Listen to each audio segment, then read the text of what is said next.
Olá, meu nome é Jéssica Santos e hoje estreia o Em Pauta, um programa feito para você que gosta de debater e discutir sobre o que anda rolando. E aí, está curioso para conhecer o primeiro tema? Se aconchegue, o Em Pauta vai começar.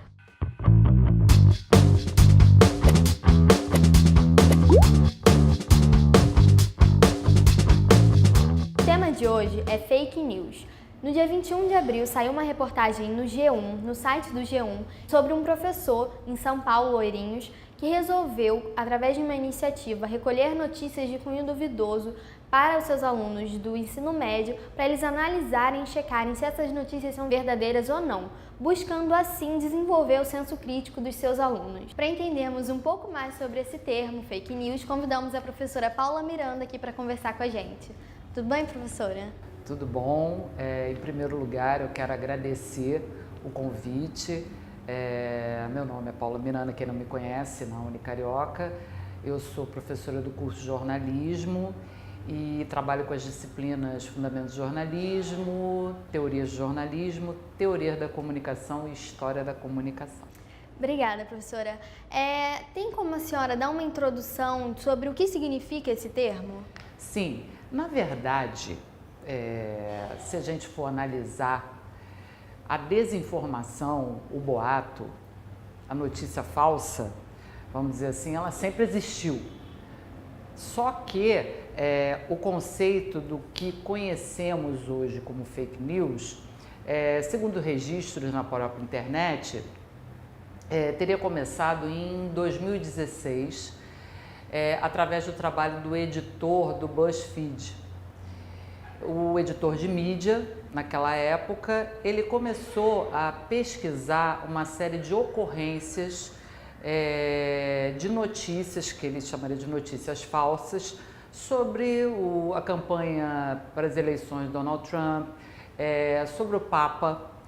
E ele começou a perceber que essas notícias, porque eles começaram a rastrear, né, esse tipo de notícia.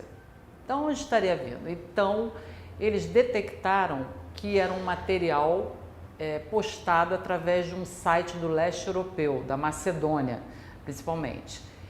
E aí, ele, a partir desses dados, ele começou a se aprofundar em relação a isso. E o que ele constatou? Que esse tipo de notícia, o que acontece? As pessoas, elas tiram proveito de fatos bombásticos e jogam notícias fora de contexto. Para quê? Para confundir o público. E o que favorece isso também? Exatamente o ambiente da internet, ele favorece esse tipo de coisa, porque a gente sabe que, principalmente nas redes sociais, as pessoas, elas na verdade estão consumindo notícias cada vez mais pelas próprias redes sociais. É muito difícil as pessoas procurarem os sites de notícias para saber das novidades. As pessoas estão consumindo, exatamente, consumindo somente na rede social, o que favorece esse tipo de prática. Por quê? Porque aí tem os algoritmos, que a gente sabe, os algoritmos de busca. Então, os próprios algoritmos, eles vão detectando aquilo que as pessoas gostam, que as pessoas buscam, né? O que as pessoas procuram pesquisar na internet. Aí o que acontece? Esse tipo de desinformação, ele vai se propagando cada vez mais.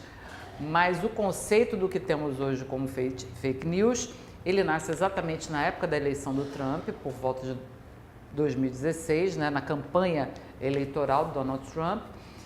E aí, o que aconteceu? O termo, ele acaba sendo incorporado por quem? Por políticos, por grandes empresários. Para quê?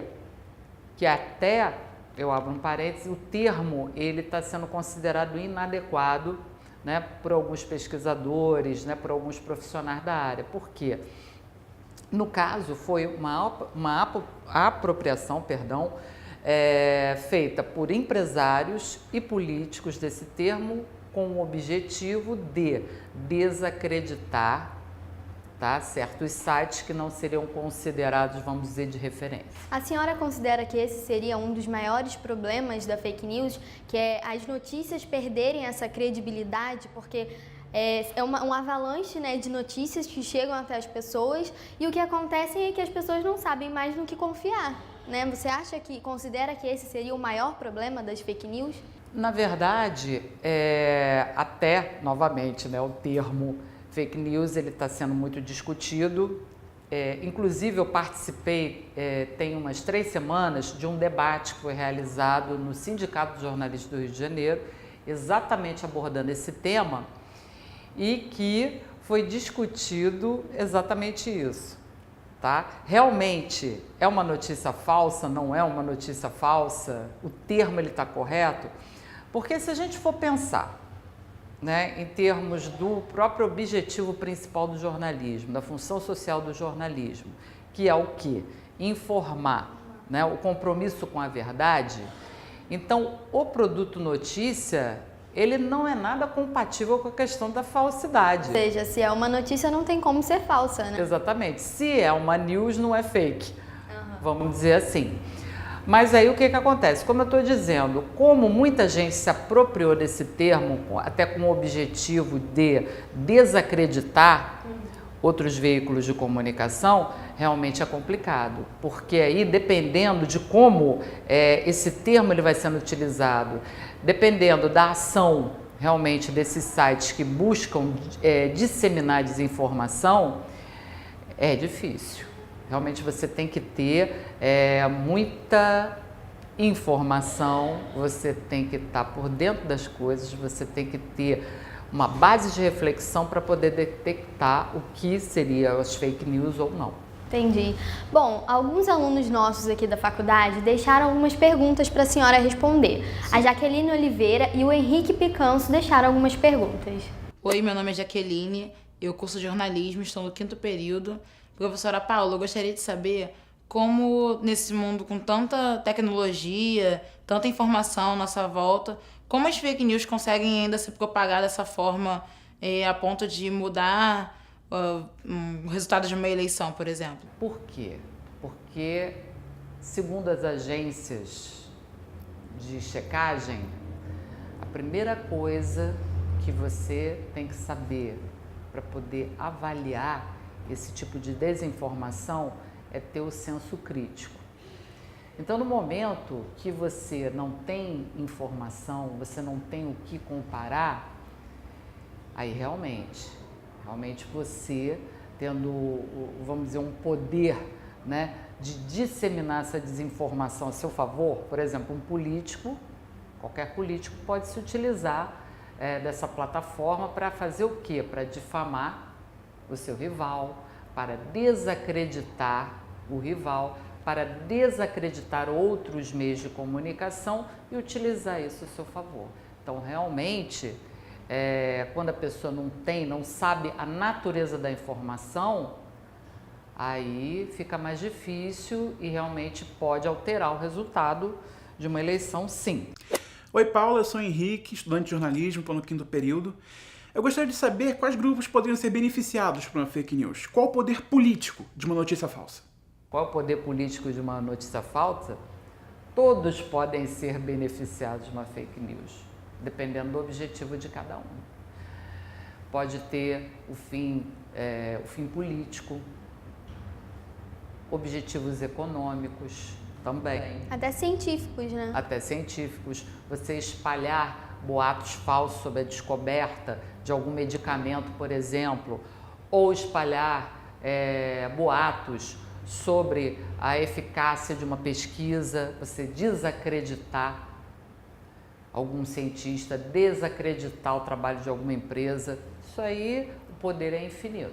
Eu gostaria de saber também como os alunos de jornalismo podem se preparar para não cair nas armadilhas da fake news.